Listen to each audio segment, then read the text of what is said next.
Salam əziz müəllimlər, xoş gördük hər birinizi. Bu gün sizə kurikuluma aid terminlərin təsviri mövzusunu sadə formada izah edəcəm. Bugünkü dərsimizdə nələr yer alacaq? Ümumi təlim nəticələri, məzmun xətti və alt standart. Düzdür, dərsimizdə inteqrasiya da var, lakin inteqrasiya özü geniş bir mövzu olduğu üçün ona ayrı bir dərs həsr edəcəm. Gəlin vaxt itirmədən demək mövzumuza başlayaq. Lakin kanalımıza abunə olmağı unutmayın. Kanala abunə olun ki, yeni videolar paylaşanda, canlı açan zaman sizə bildiriş gəlsin. Demək, müəllimlər, kurikulumu ümumiyyətlə tam fərqli bir strategiya ilə keçəcəm. Yəni, belə deyim, artıq bilirsiniz ki, imtahan suallarında kurikulum əzbər formada düşmür. Düşündürücü, situasiya tipli, yəni bunu da hansı müəllimlər yaza bilir? Mahiyyəti başa düşənlər. Yəni dərslərimdə də əsas ona önəm verəcəm ki, biz mahiyyəti anlayaq. Yoxsa əzbərçilikdən bunu danış, onu danış, heç bir ehtiyac yoxdur bunlara. Təbii ki, yenə deyirəm, əsas mahiyyəti çatdırmaqdır. Mahiyyəti başa düşəndən sonra testdə də tətbiq edə biləcəksiniz. İstər ödənişli dərslərim olsun, istər ödənişsiz dərslərimdə dediyim kimi tam fərqli bir strategiya ilə dərs keçəcəm. Təbii ki, ödənişli dərslərimizdə davamlı olacaq bu dərslər, lakin bacardığım qədər vaxtım olduqca ödənişsiz qrupumun müəllimlərinə də dəstək olacam. Kanalımıza abunə olun və dərhal başlayaq. Ümumi təlim nəticələri nədir? Gəlin birinci kitab dili ilə bir nəzər salaq, sonra isə izahını verəcəm. Deyir, mənimsənilməsi nəzərdə tutulan və əvvəlcədən müəyyənləşdirilmiş təlim nailiyyətlərinin konkret bir səviyyəsidir. Deyir, əvvəlcədən müəyyənləşdirilmiş. Bir də bu aşağı demək hissəyə də nəzər yetirək, izah yazılan hissəyə. Deyir ki, şagirdlərin əldə edəcəyi biliş və bacarıqların əvvəlcədən müəyyən olunmasıdır. Bu nə deməkdir, müəllimlər? Gəlin bir nümunə çəkək buna. Demək, məsələn, belə deyim, bəziləriniz MİQ-ə hazırlaşırsınız, bəziləriniz sertifikasiyaya, düzdürmü? Siz sonu, nəticəni əvvəlcədən özünüz üçün müəyyən etdiyinizə görə nələrə nail olmaq istəyirsiniz? Başlamısınız artıq hazırlıqlara, kurslara yazılmısınız, təlimçilərdən hazırlaşırsınız, düzdürmü? Demək, ümumi təlim nəticəsi nədir? O nəticəni, sonu əvvəlcədən müəyyən etmək. Düzdürmü? Və bir şey də qedim ki, yəni nəticə yönümlülük prinsipinə əsaslanır. Nə demişdik? Yəni o sonu, nəticəni əvvəlcədən müəyyən etmək. Ümumi təlim nəticəsinin özünün də 4 qolu var, 4 şaxəsi var. Belə deyim, müəllimlər. 4 qola ayrılır, burada yazmışam. 1. Fənn üzrə təhsil səviyyələri üçün təlim nəticəsi. Baxın, fənn üzrə təhsil səviyyələri üçün təlim nəticəsi. Bu daha geniş anlayışdır. Hamısının izahını verəcəm. Məzmun xəttləri üzrə təlim nəticəsi, fənnin siniflər üzrə təlim nəticəsi, bir də gündəlik dərsin təlim nəticəsi. Gəlin bunların izahını verək. Fənn üzrə təhsil səviyyələri üçün təlim nəticəsi nə deməkdir, müəllimlər? Baxın, birinci bura nəzər yetirək. Deyir, hər bir təhsil səviyyəsinin yazıb ibtidai, ümumi orta, tam orta, sonu üçün təlim nəticələri, yəni əldə olunmalı o biliş və bacarıqdan təbii ki, söhbət gedir, bütün fənlərə əhatə edir. Müəllimlər, fənn üzrə təhsil səviyyələri üçün təlim nəticəsi, yəni bütün fənlərə aiddir. Bütün fənlərə. Məsələn, belə deyim sizə, Azərbaycan dili 1-ci sinifdən 11-ci sinifə qədər demək tədris olunur, düzdürmü?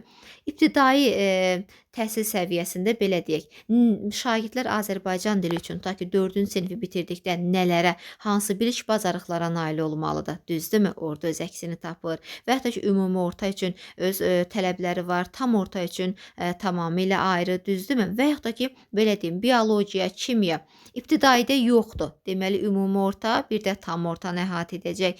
Demək, nədir, müəllimlər? Fənn üzrə təhsil səviyyələri üçün təlim nəticəsi bir neçə illərə əhatə edir. Məsələn, tutaq ki, Azərbaycan dilində 11 ili, düzdürmü? Və yaxud da ki, belə deyim, kimya, biologiya olsun, indi ümumi ortada tam ortada var, düzdürmü? Sonra digər fənlər, riyaziyyat 1-dən 11-ə qədər, digər fənlər də deyə bilərik. Deməli, fənn üzrə təhsil səviyyələri üçün təlim nəticəsi daha geniş anlayışdır. Məsələn, tutaq ki, Azərbaycan dilində deyirik ki, ibtidai təhsil səviyyəsində məsələn, həmin fənnin müəllimləri daha dəqiq bilər, amma yenə də bir nümunə çəkmək istəyirəm Azərbaycan dili fəndən. Belə deyək, ibtidaidə nə?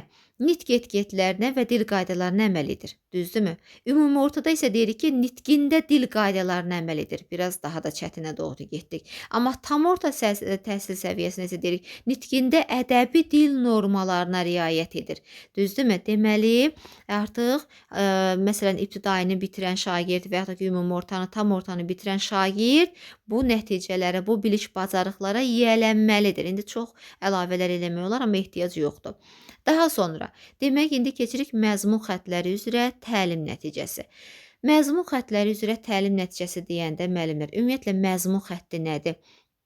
Hər bir müəllim öz fənninin demək məzmun xəttlərini bilməlidir. Hər bir müəllim. Çünki elə komissiya üzvləri də gəlib dərslərdə oturanda bəzən sual verə bilirlər. İstər MİQin sertifikasiyanın demək müsahibəsi zamanı da bəzən soruşurlar ki, fənninin məzmun xəttini söylə. Demək müəllimlər, məzmun xətti birinci tərifini deyək, sonra keçək açıqlamasına. Deyir ki, fənn üzrə ümumi təlim nəticələrinin, ümumi təlim nəticələrinin reallaşmasını təmin etmək üçün müəyyən olunmuş məzmunun zəruri hissəsidir. Hər fənnin deyir, şagirddə formalaşdıra biləcəyi bacarıqlar üzrə müəyyənləşir. Çünki hər fənnin öz predmeti, öz vəzifəsi var. Tutaq ki, riyaziyyat misal üçün, riyazi bacarıqları, məntiqi uşaqlarda inkişaf elətdirir, amma texnologiya ən çox nəyi? Praktik işə əsaslanır, düzdürmü? Əl bacarıqlarının önə çıxarılmasıdır. Demək, baxın, ona görə deyir ki, hər fənnin şagirddə formalaşdıra biləcəyi bacarıqlar üzrə müəyyənləşir. Fənnin ana xətti leytmotividir, ona görə də dəyişməzdir. Demək, müəllimlər, baxaq. Bunu biraz belə sadə formada izah edeyim. Deyirik axı, fənn üzrə ümumi təlim nəticələrinin reallaşmasını təmin edir. Deməli, məzmun xətti ümumi təlim nəticələrinin reallaşmasına xidmət edir. Belə bir nümunə çəkirəm. Tutaq ki, mən evdən çıxıb məktəbə getmək istəyirəm. Bax, nəticə nədir? Mən məktəbə getmək istəyirəm, düzdürmü? Amma yolum uzaqdır. Bir taksidən, bir nə bilim avtobus, metro, marşrutdan getməliyəm o məktəbə. Deməli, burada məzmun xətti nədir? Məni o məktəbə, o məqsədimə nə çatdıracaq bu taksi? Məsələn, bu avtobus, marşrut, düzdürmü? Deməli, məzmun xəttinə bir yol kimi, istiqamət kimi baxaq. Yaxşı, müəllimlər, başa düşdükmü mahiyyəti? Məzmun xətti tərifində buradan yaddaşa vura bilərik ki, ümumi təlim nəticələrinin reallaşmasını təmin etmək üçün. Deməli, tutaq ki, siz MİQə hazırlaşırsınız, qəbul olmaqdan ötürü artıq bir təlimçidən yola çıxmısınız. O təlimçi sizin o arzunuzu reallaşdırmağa kömək edəcək, düzdürmü? Deməli, məzmun xətti rolundadır o təlimçi. Başa düşdünüzmü fikrimi? Demək belə. Daha sonra məzmun xətti müəllimlər dəyişməzdir deyirik. Testlərdə düşə bilər. Məzmun xətti belə deyək. Bir fənn üzrə dəyişmir. Bir fənn üzrə. Amma desək ki, müxtəlif fənlər üzrə dəyişir, bəli, bu doğru fikirdir. Məsələn, məzmun xətti tutaq ki, hər müəllim öz fənninin məzmun xəttini bilsə kifayət eləyir. Texnologiya üzrə 4 məzmun xətti var. Emal texnologiyaları, texnika elementləri, məişət mədəniyyəti və qrafika. Məsələn, digər fənlərdən hansını deyə bilərik? Azərbaycan dili. Azərbaycan dili fənni üzrə də 4 məzmun xətti var. Birinci, dinləyib anlama, danışma. 2, oxu, 3 yazı, 4 isə dil qaydaları. Digərləri də saymaq olar, amma yəni əlavə ehtiyac yoxdur düşünürəm. Vaxt itkisidir, çünki hər kəs artıq öz məzmun xəttini yaxşı bilir deyə düşünürəm. Demək, məzmun xətti bir fənn üzrə dəyişməzdir. Məsələn, tutaq ki, deyirik ki, Azərbaycan dili üzrə yazı məzmun xətti, düzdürmü? Bu ibtidaidə də var, ümumi ortada da var, tam ortada var. Yəni, belə deyim müəllimlər, bir fənn üzrə dəyişmir. Ay 5-ci sinifdə başqa məzmun xətti olsun, 6-da ayrı, 11-də ayrı, belə şey yoxdur. Amma desə müxtəlif fənlər üzrə bəli, Azərbaycan dilinin öz məzmun xətti var, kimyanın öz, biologiyanın, nə bilim, ingilisin, düzdürmü? Müxtəlif fənlər üzrə də bunu da bildik ki, bəli, məzmun xətti dəyişir. Bu belə. Daha sonra demək müəllimlər, keçirik hansı hissəyə? Bu hissələr dedik ki, məzmun xəttləri dəyişməzdir və s. Məzmun xətti ümumiyyətlə belə bir şey deyim. Məzmun xətti birinci məzmun standartını deyim, sonra keçək. Məzmun standartı bilirik ki, 3 rəqəmlə ifadə olunur. Orada yazılan birinci rəqəm məzmun xəttini ifadə edir. Məsələn, tutaq ki, yazılıb 1, nöqtə, 2, məsələn 3 belə kod götürək. Bu birinci rəqəm məzmun xəttini ifadə edəcək. İkinci rəqəm əsas standartı, üçüncü rəqəm isə alt standartı. Məsələn, tutaq ki, elə Azərbaycan dilindən dedik. Əsasən Azərbaycan dili misal çəkirəm, çünki bu fənni orta məktəbdə hamımız oxumuşuq, hamının az çox məlumatı var, düzdürmü? Demək, müəllimlər, məzmun xəttimizə baxırıq, dinləyib anlama və danışma. Deməli, əgər mən görsəm ki, standartım 1 ilə başlayır Azərbaycan dili fənni üzrə, o dəqiqə biləcəm ki, bu mövzu nədən bağlı olacaq? Dinləyib anlama, danışma. Bununla bağlıdır. Və yaxud da ki, texnologiyada deyirəm ki, birinci məzmun xətti emal texnologiyasıdır. Deməli, 1 ilə başlayırsa, o dəqiqə biləcəm ki, mənim mövzum emal texnologiyasına aid olan mövzudur. Bu ola bilər oduncağın emalı, parçanın emalı, ondan sonra demək ərzağın emalı, metalın emalı, düzdürmü? Və yaxud da ki, 4 ilə başlasa, 4 qrafikadır. O dəqiqə biləcəm ki, çertyojlarla bağlıdır, qrafik təsvirlər, spesifikasiya bununla bağlı mövzudur. Birinci rəqəm demək nədir? Məzmun xəttin ifadə edir.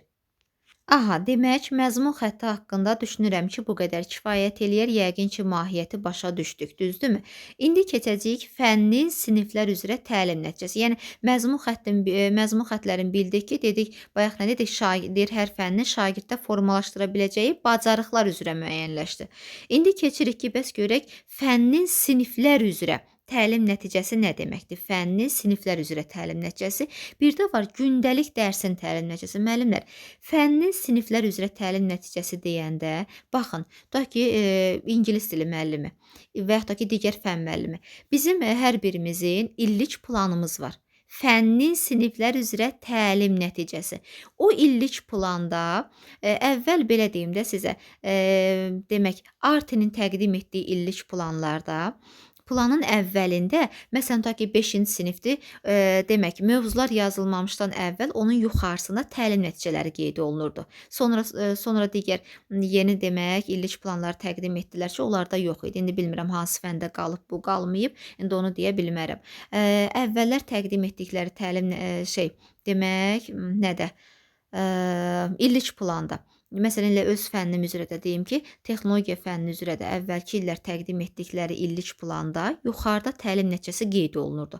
5-ci sinifdəki aşağıda mövzular və s. nələr varsa qeyd olunurdu. Yuxarısına təlim nəticəsi ki, şagird 5-ci sinifin sonunda hansı nələri əldə etməlidir, hansı bilik bacarıqlar. 6-cı sinifin illik planında yenə də yuxarısında qeyd olunurdu. Sonralar yığışdırdılar.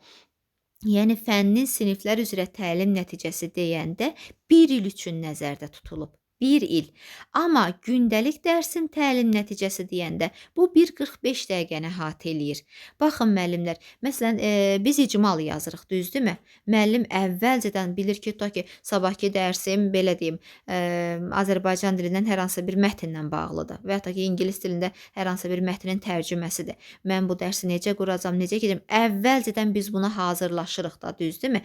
Bu dərsin sonunda şagird nəyə nail olacaq? Tutaq ki, ingilis dilidir, bu mətndə yeni sözlər var, yeni sözləri öyrənməlidir və yaxud da ki, digər bacarıqlar nələrdir? Deməli, gündəlik dərsin təlim nəticəsi deyəndə 1:45 dəqiqəni əhatə eləyir. İndi yaxşı, ümumi təlim nəticələri bayaq dedik 4 qola ayrılır. İndi sizə sual verirəm ki, bu 4 qolu özünüz ümumidən xüsusiyə doğru sıralayın.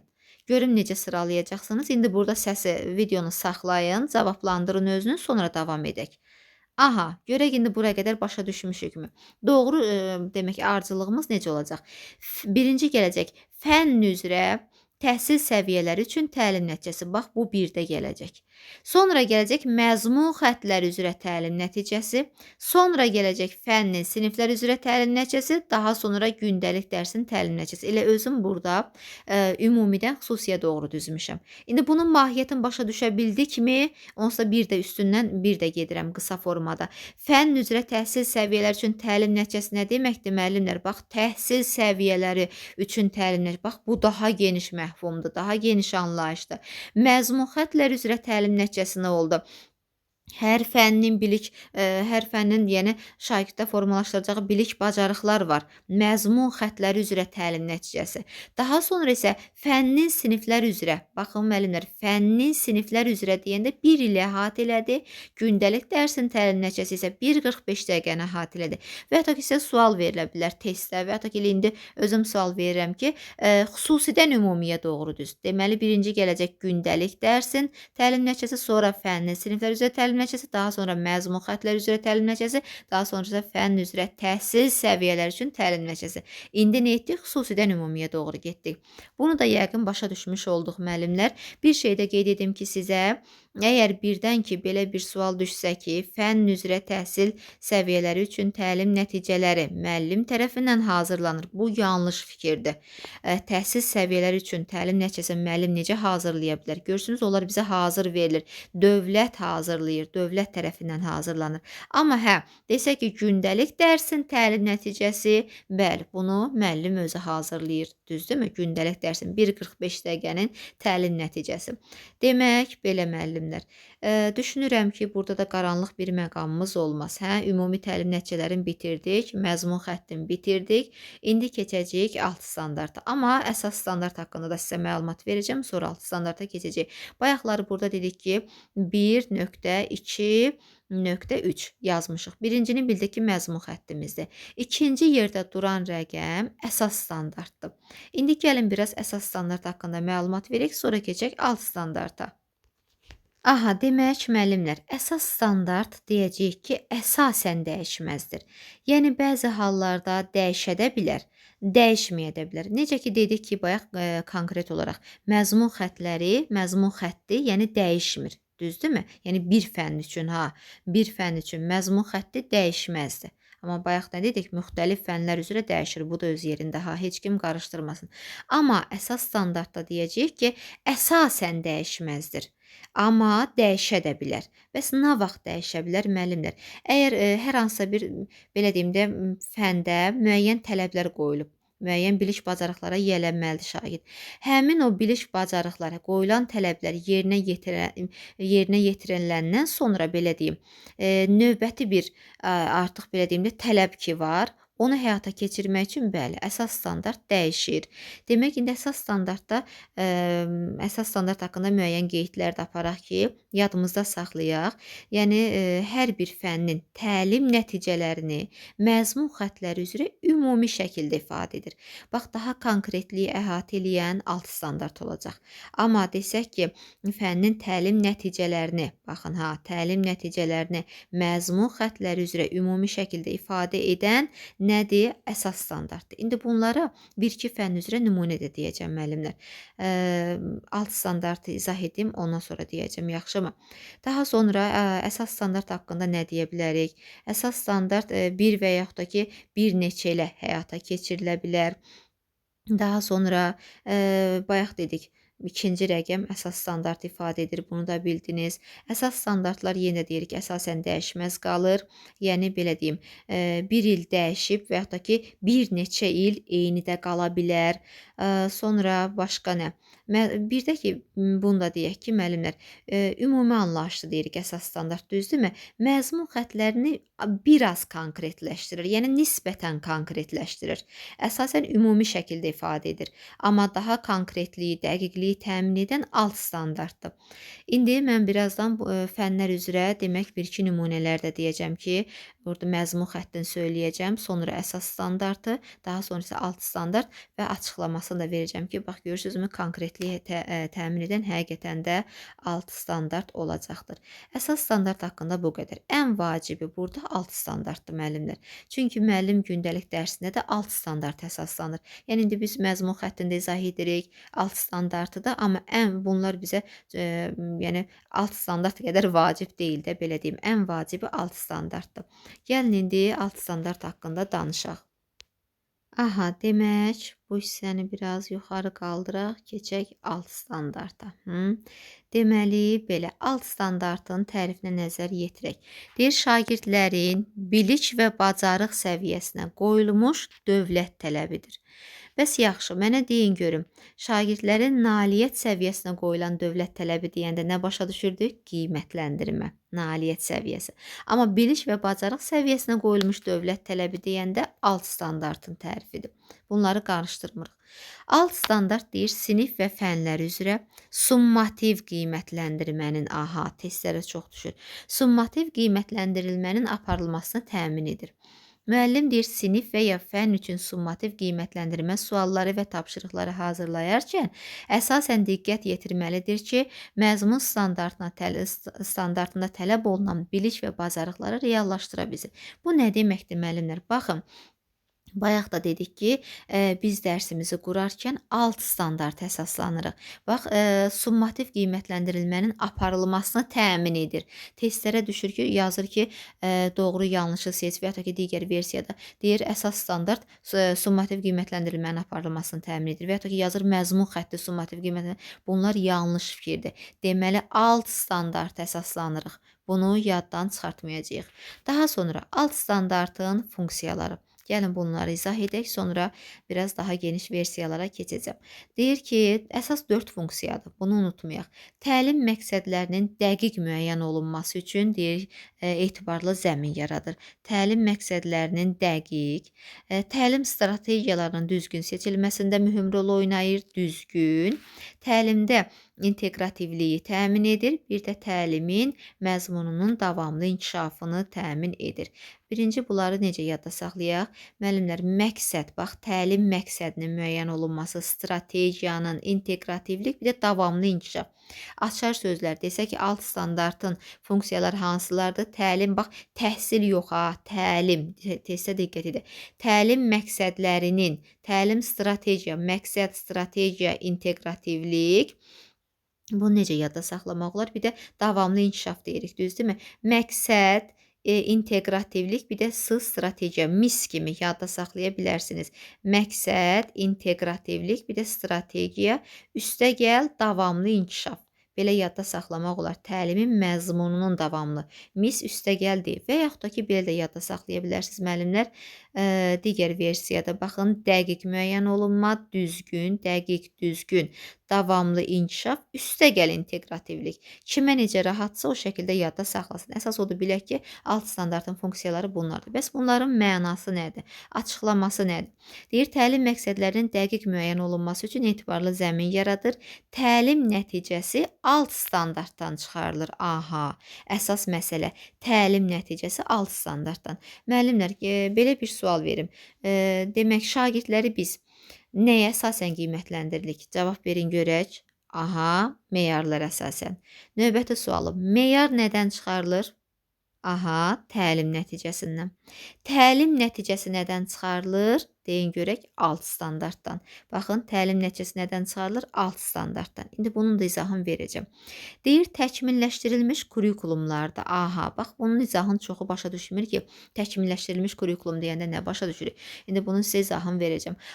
Deyir, təkmilləşdirilmiş kurikulumlarda alt standartların çoxu demək olar ki, gündəlik təlim nəticələri səviyyəsində verilmişdir.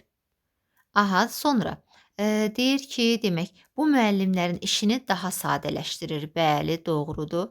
İndi mahiyyətini başa düşməyən deyir ki, görürsən müəllimin işini nə sadələşdirir, yazıq müəllimlərin. Alt standartlardan diqqətlə qulaq asaq, gündəlik təlim nəticəsi çıxarmağa ehtiyac qalmır. Müəllim təlim nəticəsinə uyğun qiymətləndirmə meyarı və öyrənmə fəaliyyəti müəyyənləşdirməklə dərsi qurur. Baxın müəllimlər, bayaqları biz dedik ki, təlim nəticəsi alt standartdan çıxarılır, düzdürmü? Sizə belə bir sual verim. İndi bəzi müəllimlərimiz var ki, bir neçə dəfə miqdə iştirak edib müsahibəsində bizə müsahibə lazımdır burada. Çünki müsahibədə komissiya üzvləri arasında biraz təzad yaranır ki, bəziləri bu fikri qəbul edir, bəziləri yox. Mən özüm də artıq neçə ildir ki, miqi müsahibəsinə müəllimlər göndərirəm və mən özüm də vacib, demək, təlimdə olmuşam, vacib şəxslərin keçdiyi təlimdə iştirak etmişəm, yəni ümumi təhsildə vacib şəxslərdən söhbət gedir ki, orada deməli bu məsələlərin yəni çoxuna aydınlıq gətirilib deyə biraz geniş məlumatım var. Deməli müəllimlər biz deyirik ki, təlim nəticəsi alt standartdan çıxarılır, düzdürmü? Amma indi burada deyir ki, təlim təkmilləşdirilmiş kurikulumlarda alt standartların çoxu deyir elə demək olar ki, gündəlik təlim nəticələri səviyyəsində verilmişdir. Yəni belə deyim, deyir ki, təkmilləşdirilmiş kurikulumlarda təlim nəticəsini elə alt standartın özü kimi götürürük. İndi bunun geniş izahını verəcəm. Birinci bunu deyim. Ola bilər ki, bəzi müəllimlərə fikrimiz hələ də tam çatmaz. Komissiya üzvləri niyə dedim? Əvvəlki illərdə olmuşdu ki, demək, komissiya üzvləri müəllimlərə sual verir ki, alt standartın özün təlim nəticəsi kimi götürmək olarmı? Bəzi müəllimlər deyirdi bəli, bəzilər deyirdi xeyir və bəzi komissiya üzvləri deyir olar, bəzi komissiya üzvləri deyir ki, olmaz. Baxın müəllimlər, əslində belə deyim sizə. Mən özüm yenə deyirəm, vacib təlimdə olmuşam. Orada nə qeyd olundu? Həmin o vacib Təhsil Nazirliyinin vacib nümayəndəsi tərəfindən nə qeyd olundu? Biz şagirdin gündəliyinə biraz geniş izah verəcəm. Şagirdin gündəliyinə o meyarlar neçə səviyyəyə bölünür? 4 səviyyədə qiymətləndirilir də. Hamımız biz bunu bilirik. Dedi ki, orada həmin nümayəndə demək, təlim nəticəsin ki, biz onsuz da təlim nəticəsini lövhəyə yazmalıyıq. Çox yerdə bu tələbdir. Təlim nəticəsi aydın olmalıdır, əlçatan, reallaşdıra bilən olmalıdır ki, yəni 45 dəqiqədən sonra biz ona nail olaq və şagirdə açıqlanmalıdır. Şifahi də söyləyə bilərsiniz, amma tövsiyəm odur ki, təlim nəticəsini hər dərs lövhəyə yazın. Və 4 səviyyə, niyə dedim bayaq 4 səviyyə? 4-cü səviyyə ki var, bilirik ki, bu artıq ənənəvi sistemdən belə deyim ki, 5 alan şagird, belə deyək, biraz daha sadə formada. Demək, müəllimlər, 4-cü səviyyə var ha.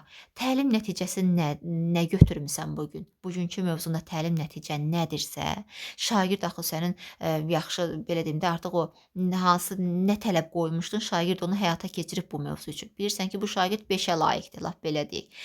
Onun gündəliyinə təlim nəticəsi kimi 4-cü səviyyəni təlim nəticəsi kimi yaza bilərsən.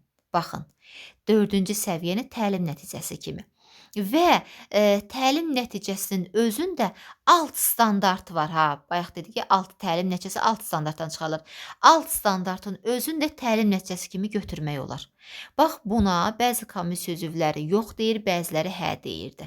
İndi burada da bizə bir işarə verir ki, deyir təkmilləşdirilmiş kurikulumlarda alt standartın çoxunu, deyir alt standartın çoxu demək deyir ki, gündəlik təlim nəticələri səviyyəsində verilmişdir. Yəni sonra da yazır ki, alt standartlardan gündəlik təlim nəticəsi çıxarmağa ehtiyac qalmır. Niyə alt standartın özün təlim nəticəsi kimi götürürsən? İndi gəlin sizə tutaq ki, belə bir alt standart deyim müəllimlər. Misal üçün, texnologiyaya aid deyə bilərəm. Emal texnologiyalarını izah edir. Bu bizim olsun, tutaq ki, alt standartımız. İndi mən buradan axı demək nə? Təlim nəticəsi çıxarmalıyım. Burada deyir ki, təkmilləşdirilmiş kurikulumlarda alt standartın özünü təlim nəticəsi kimi götür. Deməli, mən təlim nəticəmin özündə də yaza bilərəm ki, elə emal texnologiyalarını izah edir. Amma düzdür, indi bu bütün fənlərdə yavaş-yavaş ki, bütün fənlərdə zamanla belə olacaq. Alt standartın özün götürəcək təlim nəticəsi kimi. Amma yenə də tam iddialı şəkildə deyə bilmərik ki, bu dəqiq belədir. Çünki yenə də deyirəm, hələ də fikir ayrılıqları var. Bax elə burada da bizə işarə verir, amma yenə dəqiq demir. Deyir təkmilləşdirilmiş kurikulumlarda. Bilirsiniz ki, hər fənnin kurikulumu var. Demək, müəllimlər, bəzi fənlərdə artıq bu şəkildə götürülür. İndi bilmirəm, həmin müəllimlərimiz heç bunu ayırd eləməyi bilirmi, bilmirmi? Amma bir çox fənlərdə götürülür. Məsələn, elə Azərbaycan dilinin özündə riyaziyyat, təbiət, həyat bilgisi, kimya, biologiya, yavaş-yavaş digər fənlərdə də bu olacaq. Amma yenə də biz iddiamızı tam irəli sürmürük ki, yəni bu hökmən belə olmalıdır. Amma ola bilər. Yəni alt standartın özünü təlim nəticəsi kimi götürə bilərəm. Bax necə bir nümunə çəkdim sizə. Emal texnologiyalarını izah edir. Alt standartım idi. Təlim nəticəmdə də yazıram ki, emal texnologiyalarını məsələn izah edir. Amma alt standartdan mən təlim nəticəsi çıxara bilərdim ki, oduncağın emal texnologiyasını izah edir. Başa düşdünüzmü? Amma deyir ki, eyni də götürə bilərik. Amma yenə deyirəm, burada tam iddialı dayanmırıq. Sadəcə mahiyyətini sizə geniş şəkildə izah etdim. Bu belə. Sonra təlim strategiya bir də onda deyim ki, müəllimlər, 1:45 dəqiqə ərzində deyin görək neçə təlim nəticəsini reallaşdırmaq olar? 2, uzağı 3. Bundan çox olmaz. 1 normaldır. Çox çətin mövzudursa, geniş mövzudursa 1 təlim nəticəsi.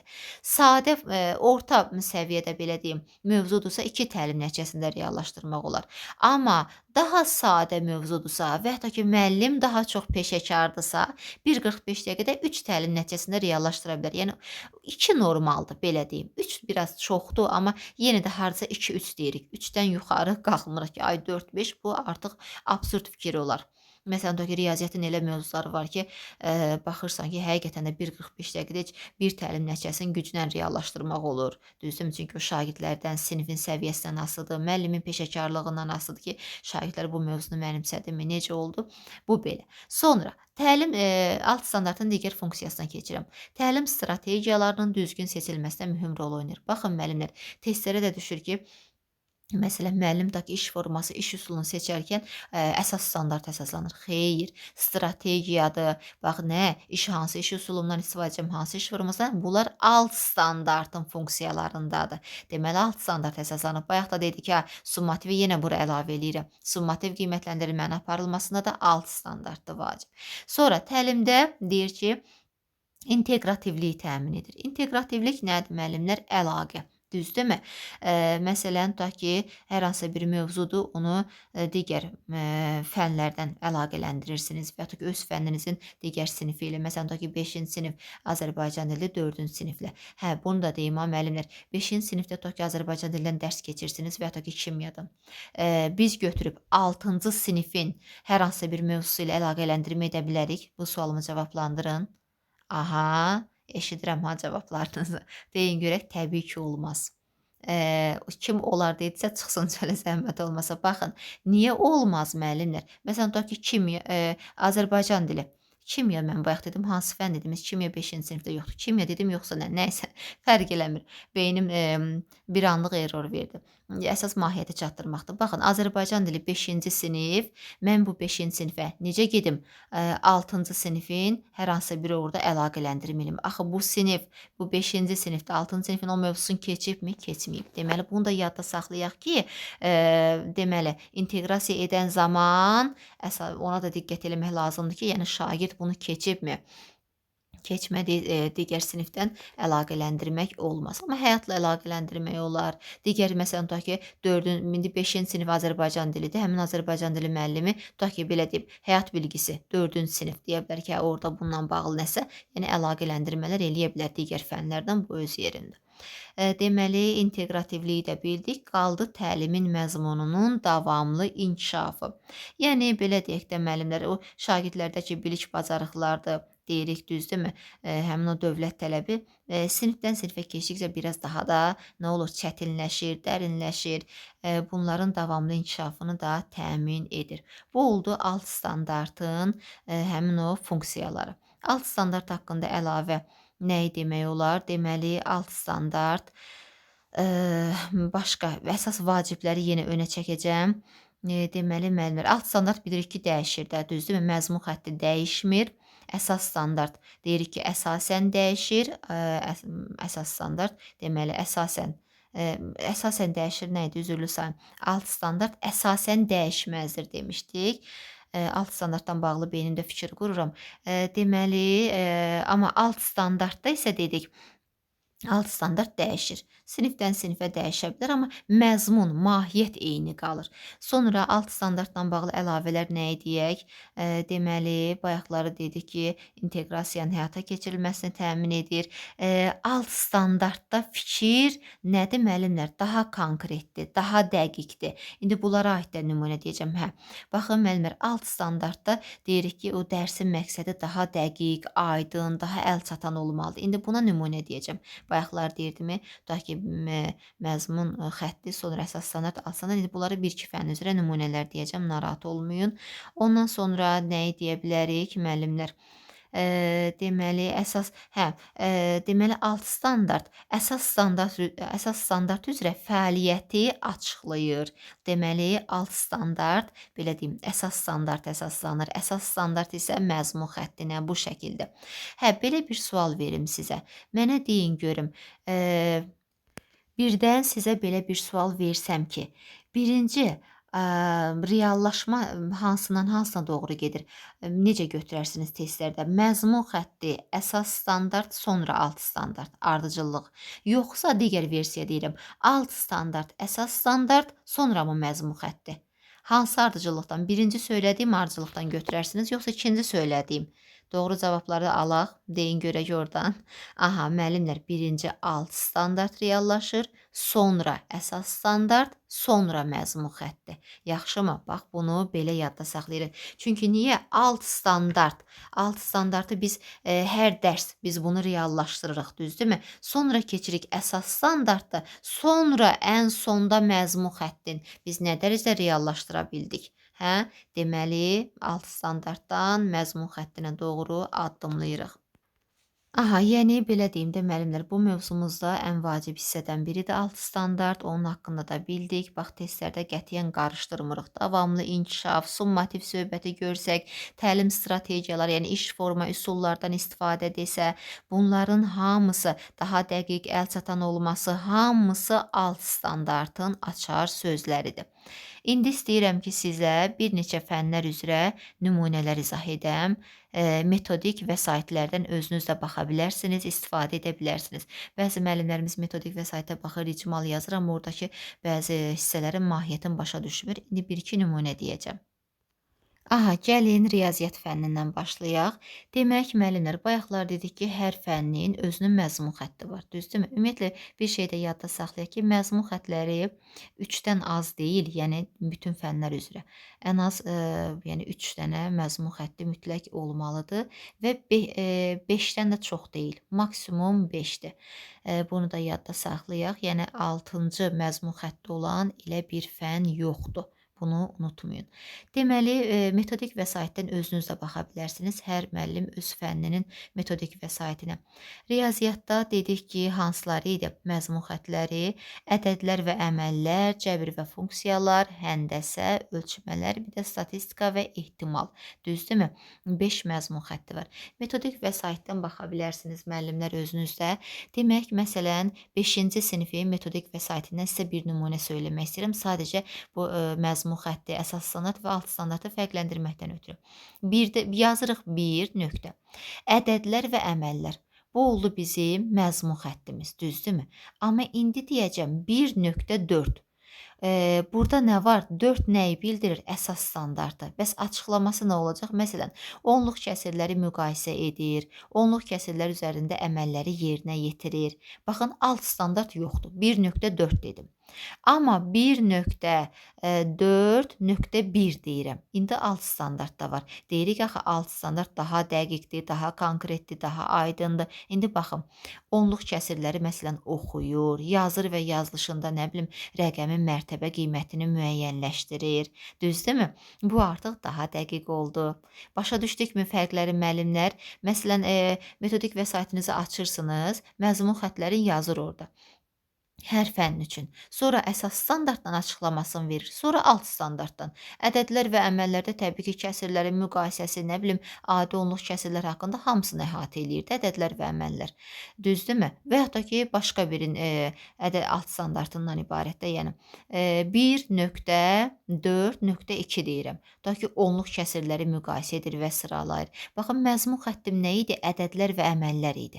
Sonra da dedim ki, 1.4 onluq kəsirləri müqayisə edir, onluq kəsirlər üzərində əməlləri yerinə yetirir. Bəs hansı əməlləri? Alt standart bizə deyir ki, tutaq ki, onları oxuyur, yazır, yazılışında mərtəbə qiymətini müəyyənləşdirir, nə bilim, müqayisə edir, sıralayır. Deməli, həqiqətən də alt standart daha dəqiqliyi təmin elədi. Daha sonra başqa bir Azərbaycan dili fənni üzrə də bir nümunə demək olar. Məsələn, hansını deyək? Dinləmə və danışma. Birinci məzmun xətti. Yazırıq 1. Dinləmə və danışma. Bu oldu məzmun xətti. Amma indi nə deyəcəm? 1.1. deyirəm ki, dinlədiyi məlumatı anlayır, nə bilim izah edir, öz münasibətini bildirir. Hə? Amma indi yəni 1.1 burada oldu nə məzmun xətti və əsas standartımız. Alt standart olmadı. İndi deyirəm 1.1.1 olsun. Mətni tutaq ki, dinləyərkən əsas faktları qeyd edir. Tutaq ki, tarixləri, hadisənin zamanın adları, düzdürmü? Deməli, artıq alt standart bizə belə deyək də daha biraz geniş məlumat vermiş oldu. Hə, müəllimlər? Və yaxud da ki, başqa bir nümunə də çəkmək olar.